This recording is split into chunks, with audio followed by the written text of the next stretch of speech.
Selamat pagi rekan-rekan mahasiswa yang mengambil mata kuliah ATSI, Aplikasi Teknologi Sistem Informasi. Selamat bertemu kembali. Kita sampai ke materi yang ketiga. Itu kita akan membahas tentang pembuatan multimedia. Seperti biasa, jangan lupa tolong jawab pertanyaan terkait kehadiran Anda di kuliah ini, mengikuti kuliah ini di Classroom. Kemudian dan ada kuis juga terkait dengan materi ini sebagai tolak ukur penguasaan materi Anda terhadap materi yang saya sampaikan. Kemudian yang sesi berikutnya nanti kita sudah praktek membuat karakter dalam multimedia ya. Buat kartun nanti Anda sudah saya buatkan account-nya ya di Voki nanti ya. Account-nya akan saya jelaskan ya di sesi berikutnya. Baik, kita lihat dulu materi yang sekarang. Kita awali seperti biasa dengan melihat video pengantar dulu terlebih dahulu ya kita. Jadi yang kira-kira kita akan buat di sesi kedua nanti jam 9 ya. Selamat pagi teman-teman Facebooker. Selamat bertemu kembali dalam motivasi melalui kartun. Ada dua nasihat kehidupan yang perlu kita jaga. Yang pertama, bermimpilah dalam hidup, jangan hidup dalam mimpi. Maksudnya, hidup dalam mimpi tidak ada artinya karena kita hanya membayangkan tanpa mewujudkannya. Yang kedua, jangan mau menjadi katak yang hanya dalam tempuruk, takut dan tidak mau menunjukkan diri kita. Sehebat apapun kita, jika kita tidak menunjukkannya, kita tidak akan mendapatkan pengakuan. Maka tunjukkanlah kemampuan kita kepada dunia luar. Demikian dari itu tadi materinya ya, videonya ya. Itu yang nanti akan kita buat di praktikum yang berikutnya. Baik, kita lihat sekarang materi yang sudah saya share di Classroom ya, tentang ATSI yang ketiga multimedia, yaitu tentang bagaimana membuat project multimedia ya. Jadi ya, adalah materi kita yang ketiga, sudah saya share di Google Classroom tadi ya. Jadi kita lihat. Nah, gambaran umumnya di sini adalah bagaimana tahapan-tahapan dalam membuat proyek multimedia. Hal yang penting dalam proyek multimedia, yang pertama adalah perencanaan dan biaya ya, dan menentukan pesan-pesan tujuan dari perlunya proyek multimedia ini dilaksanakan.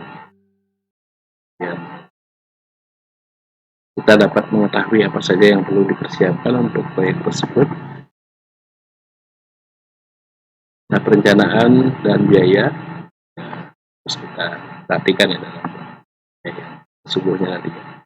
Kemudian kita harus punya grafik, template, struktur, dan sistem navigasi.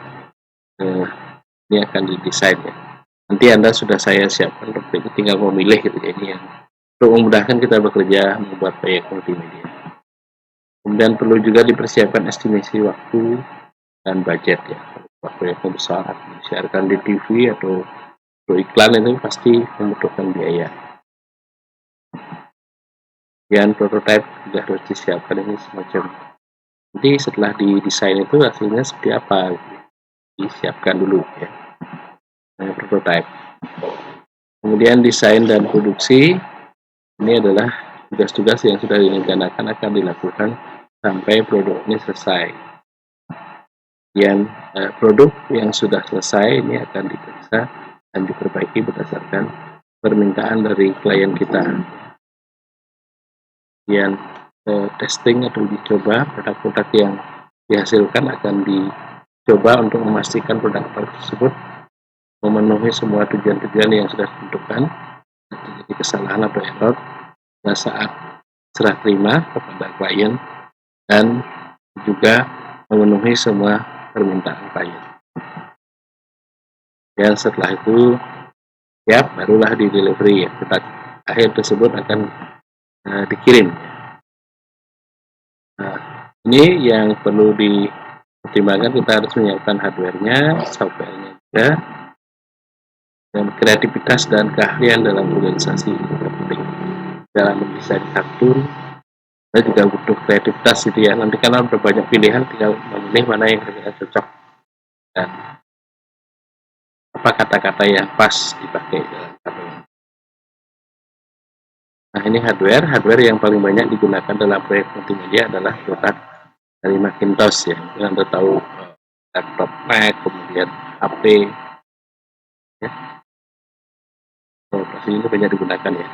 Dan di samping juga Windows ya, kita kenal.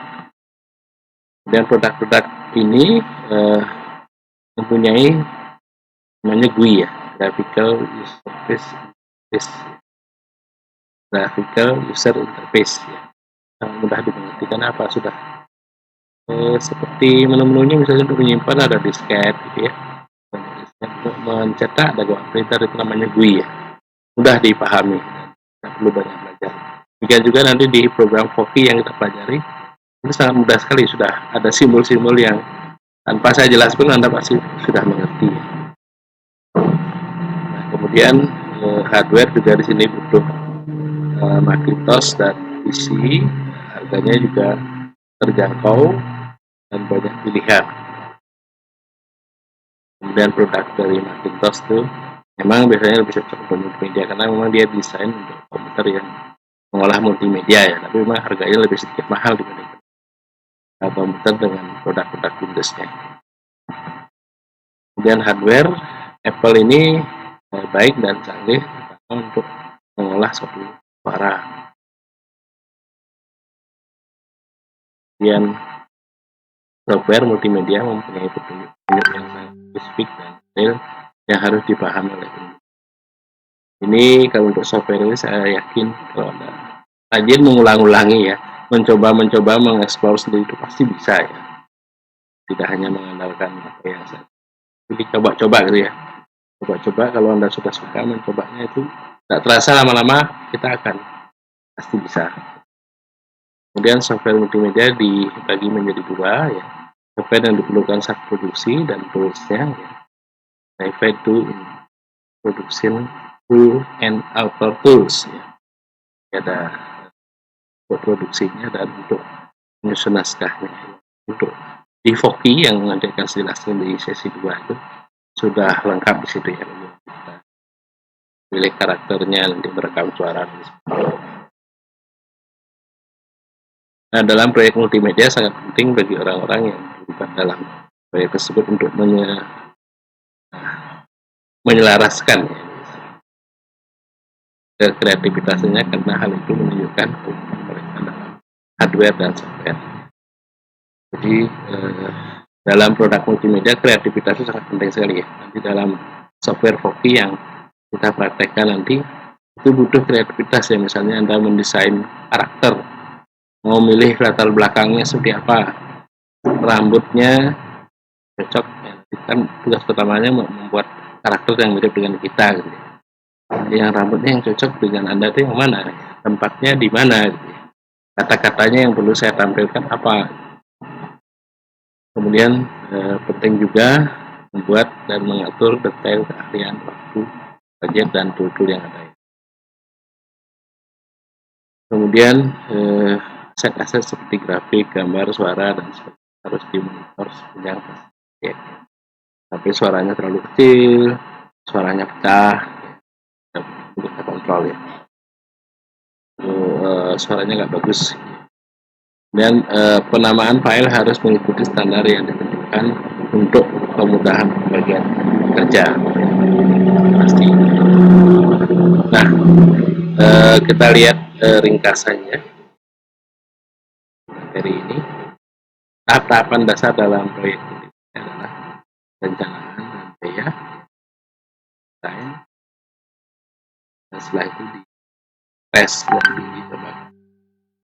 Akhir barulah dikirim ke mana ya, bisa bantu WA, dikirim ke WA, layar internet atau disiarkan TV. Kemudian pengetahuan tentang hardware dan software dan aktivitas dalam organisasi penting bagusnya. Nah, saya kira itu untuk materi kali ini. Silahkan dipelajari lagi detail materi di slide-nya. Kuisnya masih lama ya, nanti malam nih. Dipelajari dulu baru jawab. Demikian yang perlu saya sampaikan. Sekali lagi saya ucapkan terima kasih atas perhatian Anda. Ya. Sampai ketemu di materi berikutnya. Ya. Jangan lupa sekali lagi pelajari dulu materinya ya. Ulang-ulangi karena ini rekaman kan mudah. Diulang-ulangi, kemudian kalau Anda sudah paham, dan kalau masih ada kesulitan sudah diulang, silahkan tanya saya. Baik, saya kira demikian rekan-rekan mahasiswa. Sekali lagi terima kasih atas perhatiannya. Selamat pagi.